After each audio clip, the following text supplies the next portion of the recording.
یہ لفظ سنبھالیں یہ بہت اہم ہے۔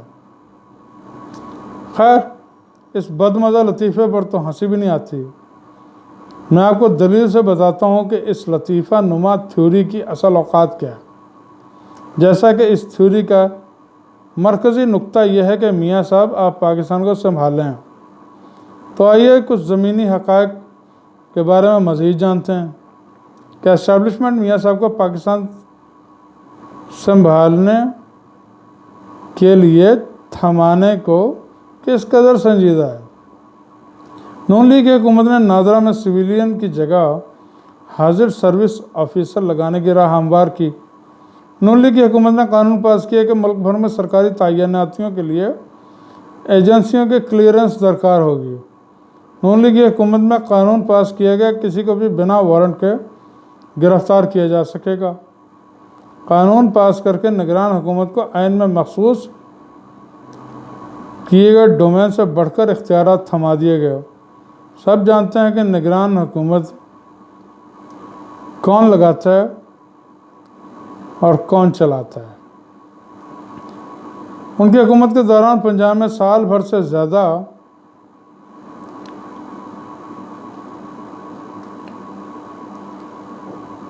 کیا ہوا؟ تحریک انصاف پہ کریک ڈاؤن شروع ہو گیا، تحریک انصاف کے لوگوں کو پکڑا گیا، ان کے سرکردہ رہنماؤں کو گرفتار کیا گیا، ان سے پریس کانفرنسز کرائی گئیں،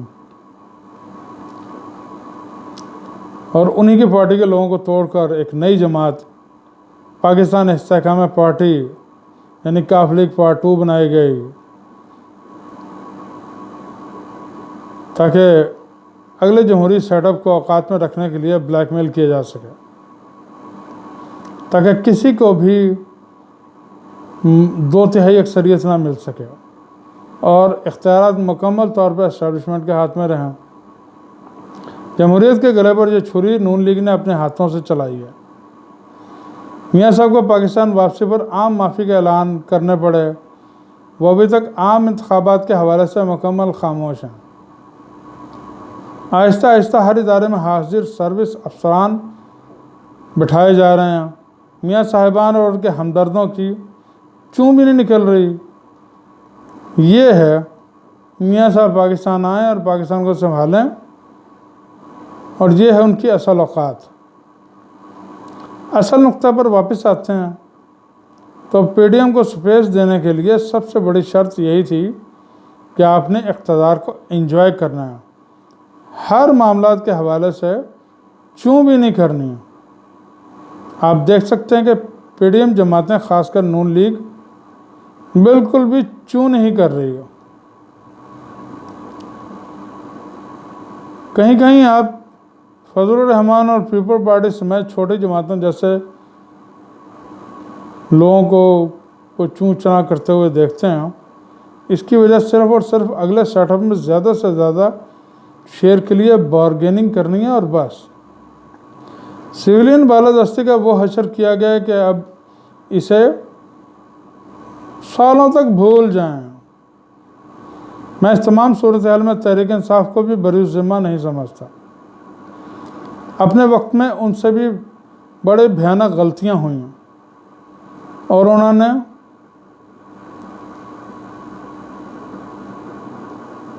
اسٹیبلشمنٹ کو اتنی طاقت پرووائڈ کی کہ انہوں نے خود ہی ان کے گلے پہ چھری چلا دی۔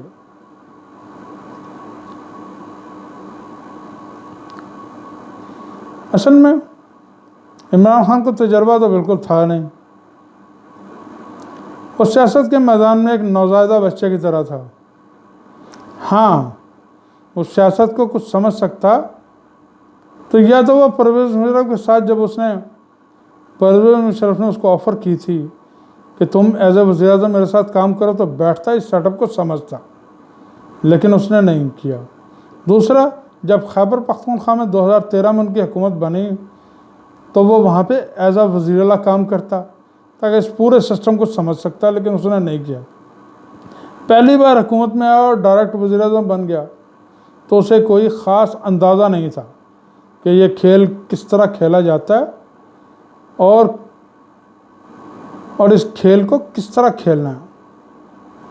اس میں کوئی شبہ نہیں ہے کہ وہ کھیل کے میدان کا کھلاڑی ہے، اس کے اندر سپورٹس مین سپرٹ ہے، اس کو ہارنا بھی آتا ہے، اس کو جیتنا بھی آتا ہے، لیکن سیاسی معاملات کچھ اور ہوتے ہیں۔ سیاست میں سچ بھی بولنا پڑتا ہے، جھوٹ بھی بولنا پڑتا ہے، سارے کام سچ سے نہیں ہوتے، اور جھوٹ کا گلا دبانے کے لیے تو اب ظاہر ہے جھوٹ ہی بولنا پڑتا ہے، لیکن وہ جھوٹ کو بھی سچ کی چھری سے کاٹنا چاہتا تھا جو ہو نہ سکا۔ ارے یہ سیاست تو اتنی گندی ہے، اس سیاست کے میدان میں تو مولا علی جیسے ناکام ہو گئے اور معاویہ جیسے کامیاب ہو گئے، حتیٰ کہ کئی بدبخت مورخین نے تو یہ تک لکھ دیا کہ نعوذ باللہ من ذالک کہ علی کو تو سیاست کرنا ہی نہیں آتی تھی۔ تو یہ سیاست ہے ہی ایسی۔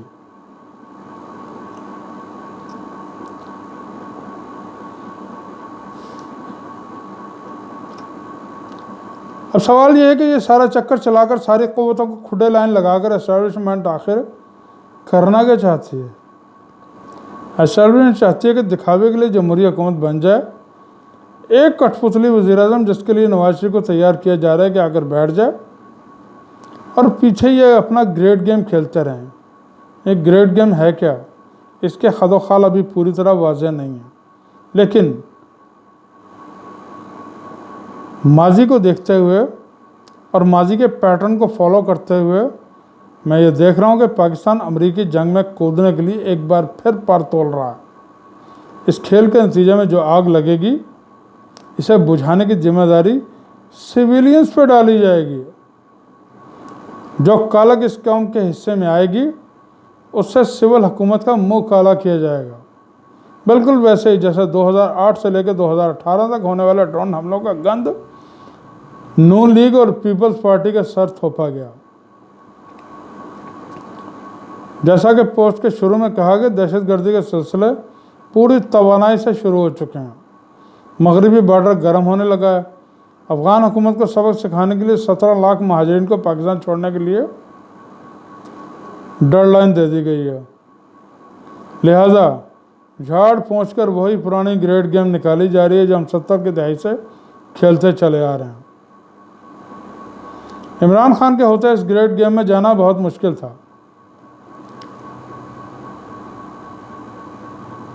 وہ اس وار آف ٹیرر کے بالکل خلاف تھا۔ وہ نہیں چاہتا کہ اس کے اپنے لوگوں کا خون بہایا جائے اور پرائی جنگ میں کودا جائے۔ اس کے 3.5 سالہ دور حکومت میں پاکستان پہ ایک بھی ڈرون حملہ نہیں ہوا، اور جب امریکہ نے اس کو اڈے دینے کے لیے کہا تو اس نے صرف 2 لفظ کہے، ایبسلیوٹلی ناٹ، جس کو بعد ازاں آنے والی کٹ پتلی حکومت کو، امپورٹڈ سرکار کو بہت دکھ بھی ہوا، اور حتیٰ کہ میاں شہباز شریف نے یہاں تک کہہ دیا کہ بیگرز آر ناٹ چوزرز۔ تو یہ تو ان کے حالات ہیں۔